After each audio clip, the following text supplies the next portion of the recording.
మీకంటే సభ్యత్వం ఎక్కువ మరి బీఆర్ఎస్ పార్టీకి ఉంది, తట్టుకోగలరా మరి బీఆర్ఎస్ పార్టీని మీరు? జాగృతి వాళ్ళు మేము 100 మంది జాగృతి కార్యకర్తలు, బీఆర్ఎస్ 1000 మంది ఉన్నా మేము 100 మంది ధీటుగా ఎదుర్కోగలిగిన శక్తి తెలంగాణ జాగృతికి ఉంది. తెలంగాణ జాగృతి అనేది ఒక సంస్కృతం మీద, సంప్రదాయాల మీద, తెలంగాణ కల్చర్ మీద కొట్లాడిన బట్టి చేశాడు. తెలంగాణ తెలుసా? మిలియన్ మార్చి గాని, రైలు రోకోలు గాని ఎట్లాంటి విషయాలు చేసినా తెలంగాణ పాత్ర అనేది వాళ్ళకి తెలుసు. ఎందుకంటే కవితక్క రేపు ఎక్కడ మాకు థ్రెట్ అవుతుంది, ఒక తెలిపర్రాలు మనం చేసి ముందే చేయాలని చెప్పి పెద్దసారి చెవుల అన్ని ఊది ఊది పెద్దసారి నచ్చి చేసి మరి ఇతనే కదా కవితక్క మాట్లాడదంటే తప్పేముంది.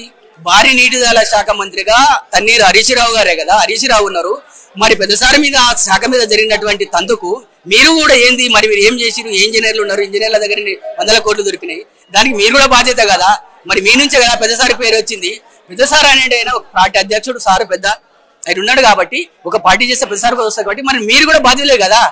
మీరు బాధ్యులు ఉన్నప్పుడు మీరు దాన్ని మరి పెద్దసారి మీద వచ్చినప్పుడు మీరు అందరూ దాన్ని ఖండించవలసిన అవసరం లేదా? ఏదో అసెంబ్లీలో పెట్టి ఖండించడే తప్ప ఎన్ని రోజులు ఘోష్ కమిషన్. ఈ రోజు కేసీఆర్ పైన సిబిఐ ఎంక్వైరీ పడడానికి మెయిన్ కారణం హరీష్ రావు, సంతోష్ రావు అంటున్నారు మీరు. ఇప్పుడు ఎవరైనా నల్లికుట్ల ఆడు గుంతకండ్ల హరీష్, గుంతకండ్ల జగదీశ్వర్ రెడ్డి, అప్పిరావు, లిల్లిపుట్టు, అగ్గిపెట్టే మన హరీష్ రావు, వీళ్ళే కదా, వీళ్ళు చేసిందే కదా. కవితక్కను ఎట్లయినా బయట పంపించాలని ఈ 3 నెలల నుంచి జరుగుతున్నట్టు తంతు. కవితక్క భయపడేటువంటి వ్యక్తి కాదు, శక్తి.